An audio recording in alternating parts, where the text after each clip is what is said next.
ఉష్.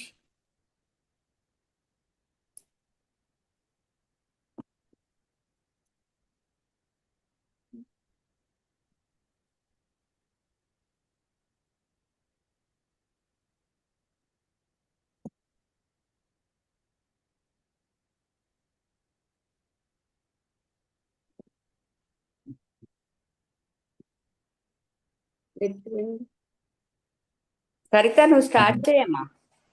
నెట్ పోయిందక్క. అవునా? వచ్చింది. ఓకే, అయితే రెండు నొక్కా అక్క.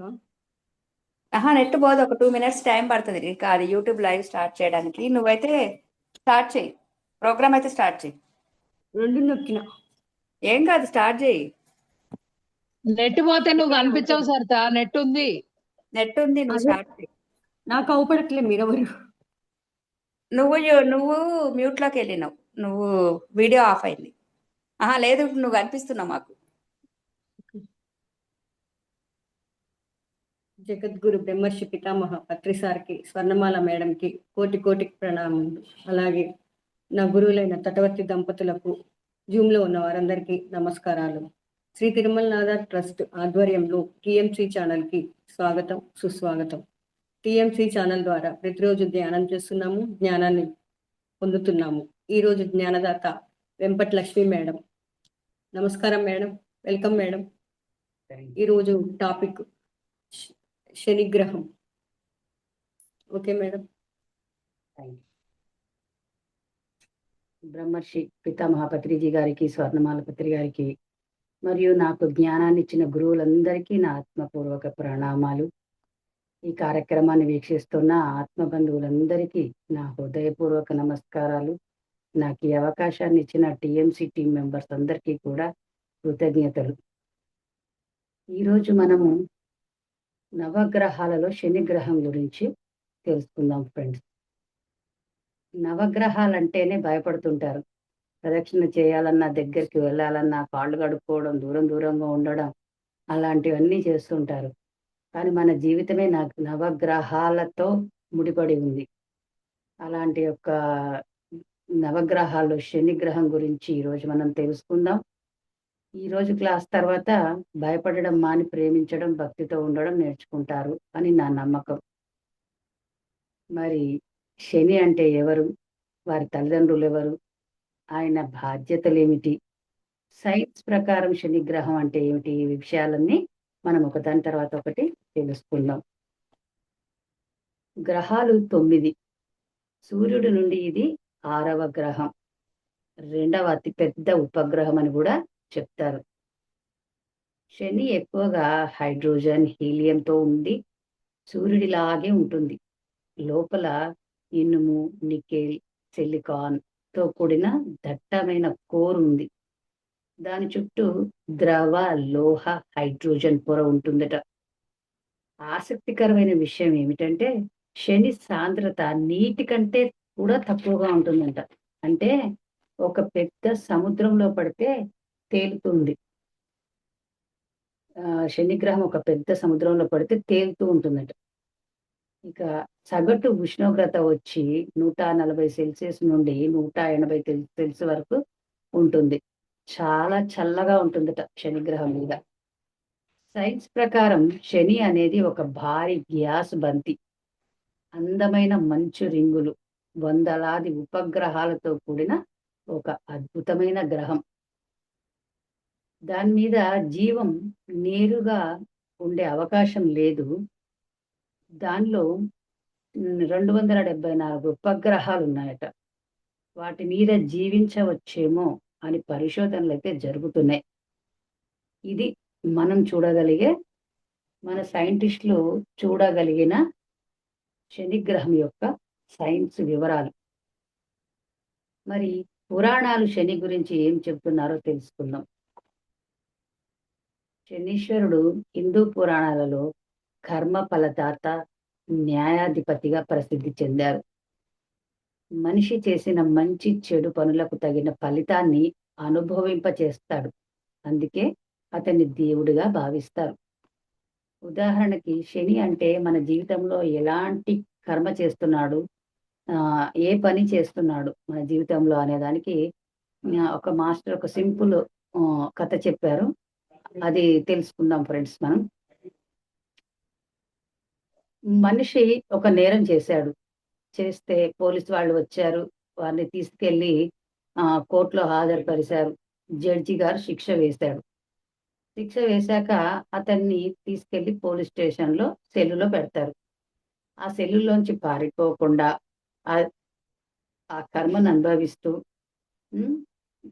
ఉండేటట్టుగా చూడటానికి బయట ఒక జైలర్ అనేవాడు ఉంటాడు.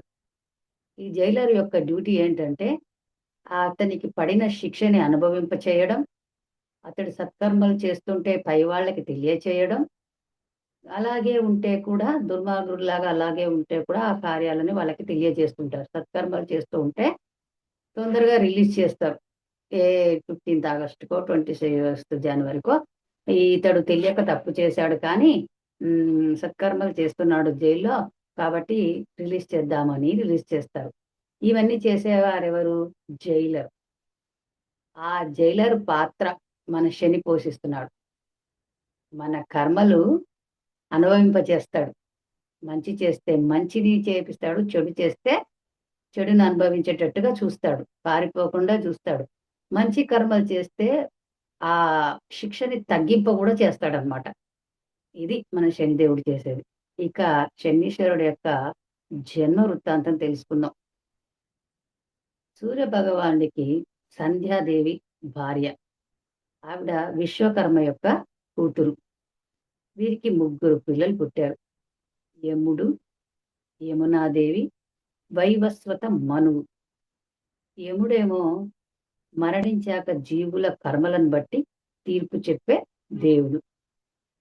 యమునా నది పవిత్రమైనది. యమునా నది రూపుదిద్దుకుంది ఆవిడ. మనువు మానవ జాతి పితామహుడుగా ఈయన ప్రచారంలో ఉన్నాడు. ఇలా ఉండగా సంధ్యాదేవి సూర్య భగవానుడు యొక్క తేజస్సును తట్టుకోలేకపోతోంది.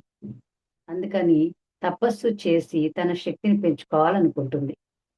అయితే దానికి సూర్య భగవానుడు అనుమతిస్తాడో ఇవ్వడో అని ఆవిడకి ఒక డౌట్. అందుకని ఆవిడ ఏం చేస్తారంటే ఆవిడ యొక్క నీడని ప్రతిరూపంగా సృష్టించి అక్కడ సూర్య భగవానుడికి సేవలు చేసుకో, నా పిల్లల్ని చక్కగా చూసుకో, నేను తపస్సు చేసుకొని కొంతకాలానికి తిరిగి వస్తాను అని చెప్పి ఛాయాదేవి ఈమె ఛాయ అన్నమాట. నీడ ఛాయ ఆవిడని సృష్టించి అక్కడ ఉంచి వెళ్తుంది. ఈ విషయం సూర్యదేవుడికి కానీ పిల్లలకు కానీ తెలియదు. సూర్యదేవుడు ఏం చేస్తాడు? ఈవిడే ఛాయాదేవి అనుకొని ఆమెకి చేరువవుతాడు. చేరువవ్వడం వల్ల ఆమెకి కూడా 3 పిల్లలు కలుగుతారు. అలా వారికి 3 పిల్లలు పుడతారు. ఒకతను శనీశ్వరుడు, 2 సావర్ణి మనువు, 3 తపతి, 3వలు తపతి. 3 పిల్లలు. ఈ వివరాలు మార్కండేయ పురాణము, బ్రహ్మాండ పురాణాలలో చెప్పబడిందట. అలా జన్మించాడు మన శని. శని యొక్క దేహవర్ణము నల్లగా ఉండటం చూసి సూర్యుడికి నచ్చలేదట. అందుకని తండ్రి కొడుకుల మధ్య దూరం ఏర్పడింది. ఆ తర్వాత శనీశ్వరుడు శివుని గురించి కఠోర తపస్సు చేసి పరమశివుని అనుగ్రహం పొందుతాడు. ఆయన పొందిన వరాలు ఏమిటంటే, ప్రతి జీవి చేసిన కర్మను బట్టి ఫలితాలు ఇవ్వు అని చెప్తాడు శివుడు. నీకు నేను కొన్ని బాధ్యతలు ఇస్తున్నాను. ప్రతి జీవి చేసిన కర్మను బట్టి ఫలితాలను ఇవ్వాలి. ఎవరి పట్ల పక్షపాతం చూపించకూడదు.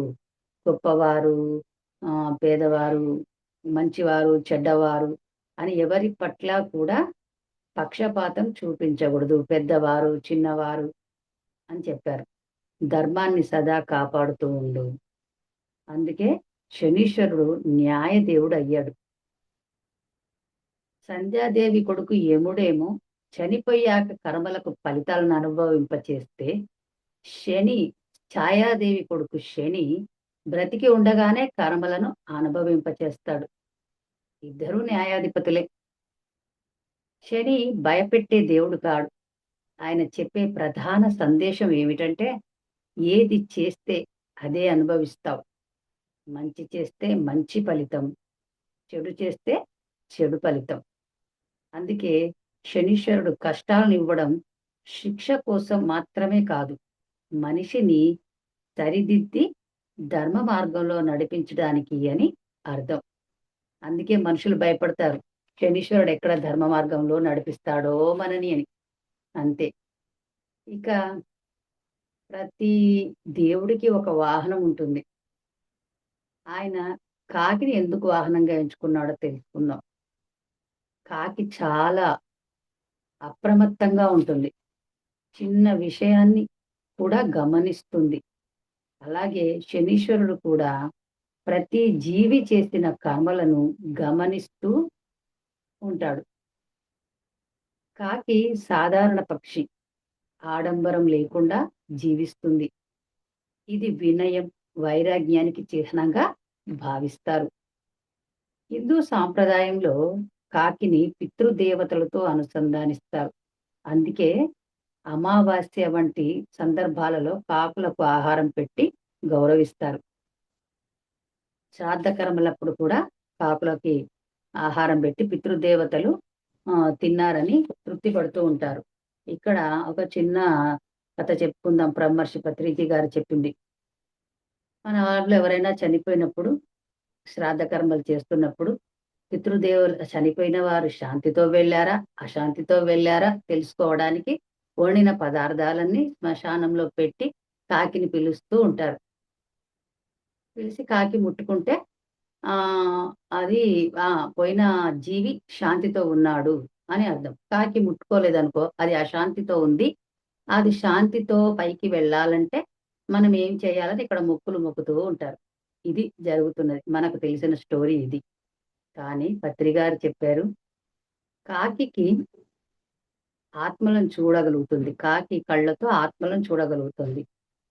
ఈ చనిపోయిన ఆత్మలు ఏం చేస్తాయంటే, విస్తరాకులో అన్నం పెట్టినప్పుడు వాటికి కోరికలు ఉంటే మెసేజెస్ పాస్ చేయరాదు.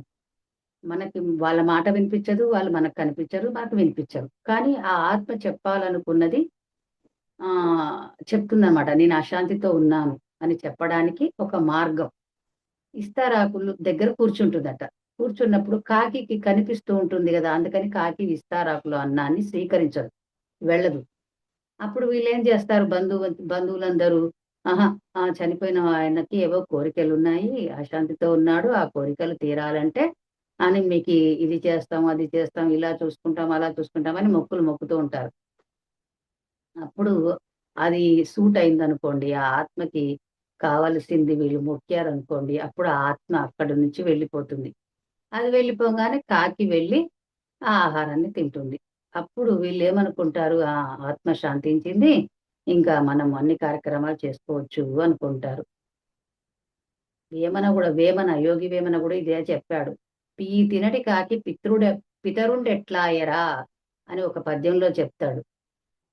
కాకి పితృదేవుడు ఎలా అవుతాడు? కాకిలోకి ప్రవేశిస్తామా? మన ఆత్మలేమన్నా అంత హీనంగా ఉన్నామా?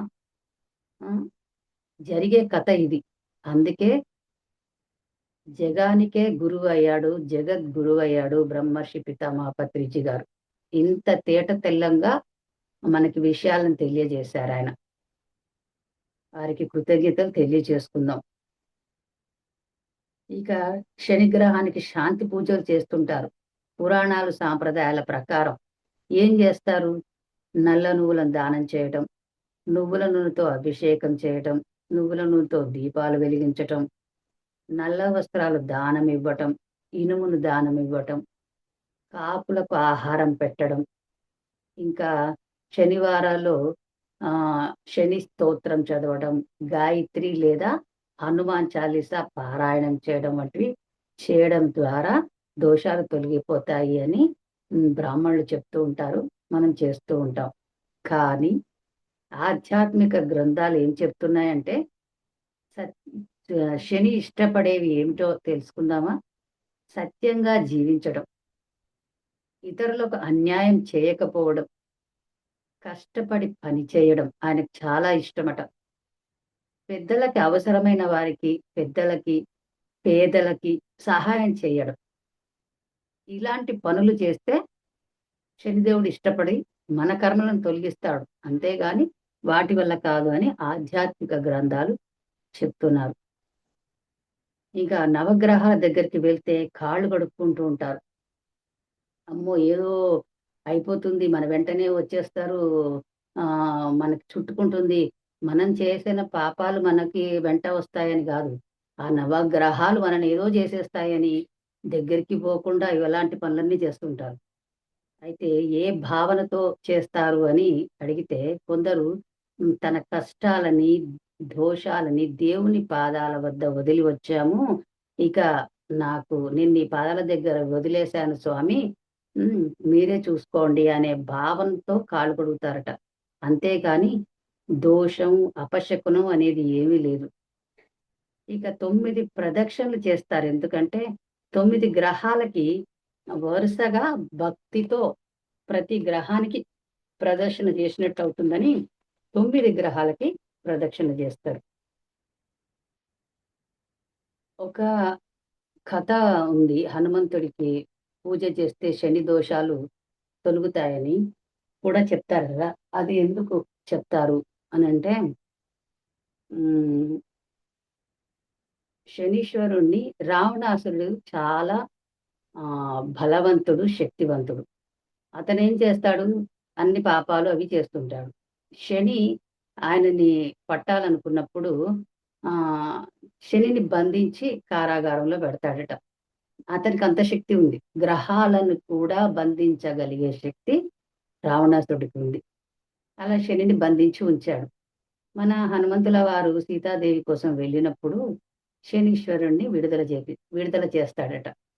అందుకని శనీశ్వరుడు హనుమంతుడికి చెప్తారట, నిన్ను పూజించే భక్తులకి నేను కష్టాలను తక్కువగా చేస్తాను, మొత్తం తీసేయడం కాదు, కష్టాలు తక్కువగా ఉండేటట్టు చేస్తాను అని చెప్తారట. అలా హనుమంతుడికి పూజ చేస్తే శని దోషాలు తొలుగుతాయి అని ఒక కథ ఉంది. ఇది పురాణంలో కథ. మరి శనిని శనీశ్వరుడు అని కూడా అంటారు. శనీశ్వరుడు, ఈశ్వరుడు ఎందుకు జాయిన్ అయింది శనిలో అనే దానికి కూడా ఒక స్టోరీ ఉంది ఫ్రెండ్స్. నారదుడు ఒకసారి శివుడు వరాలు ఇచ్చాడు కదా శనిదేవుడికి. నారదుడు అందరి పట్ల శనీశ్వరుడు ఒకే రకంగా ఉంటాడా మహాదేవ అని అన్నాడంట. నువ్వే చూద్దువు గాని నేను నేను పరీక్ష పెడతానని చెప్పి శివుడు ఏం చేశాడు, ఒక తప్పు చేసి శని పట్టకుండా ఉండాలని కైలాసాన్ని వదిలి కారడవిలోకి వెళ్ళి ఒక మర్రి చెట్టు తొర్రలో దాక్కుంటాడట. కొంతకాలం దాక్కొని బయటకు వస్తాడు. అమ్మయ్య, శని నన్ను చూడలేదు, నన్ను పట్టలేదు అని వస్తాడు. వచ్చాక శని ప్రత్యక్షం అవుతాడు. నువ్వు నన్ను చేరుకోలేకపోయావు కదా అని అడుగుతాడు. అంటే అదేంటి స్వామి, కైలాసంలో ప్రమద గణాలతో అమ్మవారి సమక్షంలో హాయిగా ఉండాల్సిన మీరు కారడవిలో మర్రి చెట్టు తొర్రలో ఉన్నారంటేనే నేను మీతో ఉన్నట్టు, నేను మీ ఎమ్మటే ఉన్నట్టు అని చెప్పాడంట. దానికి శివుడు చాలా సంతోషించి, నువ్వు అందరినీ సమానంగానే చూస్తున్నావు, కాబట్టి ఇప్పటి నుంచి నిన్ను శనీశ్వరుడు, శని ప్లస్ ఈశ్వరుడు, శనీశ్వరుడు అని పిలుస్తారు అని చెప్పారట. అలా వచ్చింది శనికి శనీశ్వరుడు అనే పేరు. ఇక శనీశ్వరుడు బాధ్యతలు తెలిసాయి. అతనికి ఇద్దరు భార్యలు అని చెప్తున్నారు. ఒక ఆవిడ నీలాదేవి, రెండో ఆవిడ ధామిని దేవి, ఇద్దరు భార్యలు. నీలాదేవి ఒకరోజు సంతానం కోసం శనీశ్వరుడు ఎప్పుడు ఎక్కువగా తపస్సులోనే ఉండేవాడట. అతనికి పెళ్లి చేసుకోవడం ఇష్టం లేదు అసలుకి. కానీ ఒక ముని యొక్క శాపం వల్ల పెళ్లి చేసుకోవాల్సి వచ్చింది అని చెప్తున్నారు. చేసుకున్నాడు. ఈ నీలాదేవి సంతానం కోసం కాపురం చేయమంటుంది. ఆయన వినిపించుకోడు, ఆమెతో మాట్లాడడు. అప్పుడు ఆవిడ కోపం వచ్చి, ఇకపై నువ్వెవ్వరిని చూస్తావు, నన్ను చూడటం లేదు, నా మాట వినటం లేదు కదా నువ్వు, నేనంటే నీకు లెక్క లేదు కదా, నేనే ఇష్టపడి నిన్ను చేసుకున్నాను కదా, అందుకే నీకు ఇంత చులకనగా ఉంది కదా, ఇకపై నువ్వు ఎవరిని చూస్తావో వారు కష్టపడతారు అని ఆవిడ శాపం ఇచ్చిందట శనికి. అందుకే శని ఎప్పుడు తలదించుకునే నడుస్తారట. భార్య అతనికి శాపం ఇచ్చింది, అందుకనే శని ఎప్పుడు తలదించుకునే నడుస్తాడు.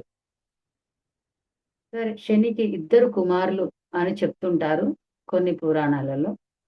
కులిగుడు ఇతడు కూడా గ్రహాల్లో ఒకడుగా చెప్తారు. రాహు కేతువులతో పాటు పాపగ్రహంగా పరిగణిస్తారట. మందుడు ఇతన్ని కూడా ఒక అశుభ గ్రహంగా జాతకంలో చూపిస్తుంటారు. శని ముఖ్యమైన ఆలయాలు ఎక్కడెక్కడ ఉన్నాయంటే, శని శంగనాపూర్ మహారాష్ట్రలో ఒక ఆలయం ఉంది. కుక్కి సుబ్రహ్మణ్యం కర్ణాటకలో ఒక ఆలయం ఉంది.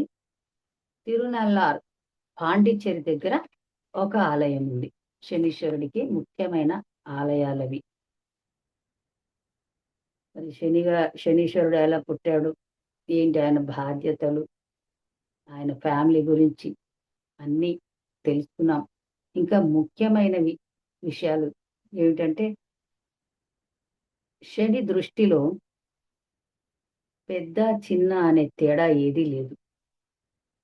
భక్తి నిష్ఠ ఉంటే ఎవరైనా గొప్ప స్థానం పొందగలుగుతారు.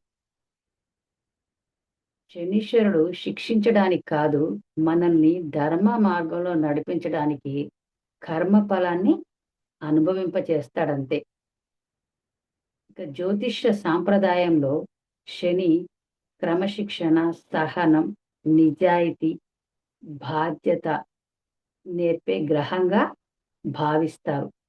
అందువల్ల ఏలినాటి శని అనుభవం వ్యక్తి జాతకం, దశలు మరియు ఇతర గ్రహస్థితులపై ఆధారపడి మారుతూ ఉంటుందని జ్యోతిష శాస్త్రం చెబుతోంది.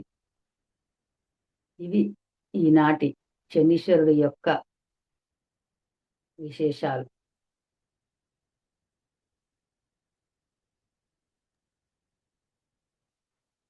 Okay friends, thank you. నాకు ఈ అవకాశం ఇచ్చినందుకు టిఎంసి టీం మెంబర్స్ అందరికీ కృతజ్ఞతలు. థ్యాంక్ యూ మరి మేడం. కాసేపు ధ్యానం చేద్దాం. Thank you madam. Thank you so much.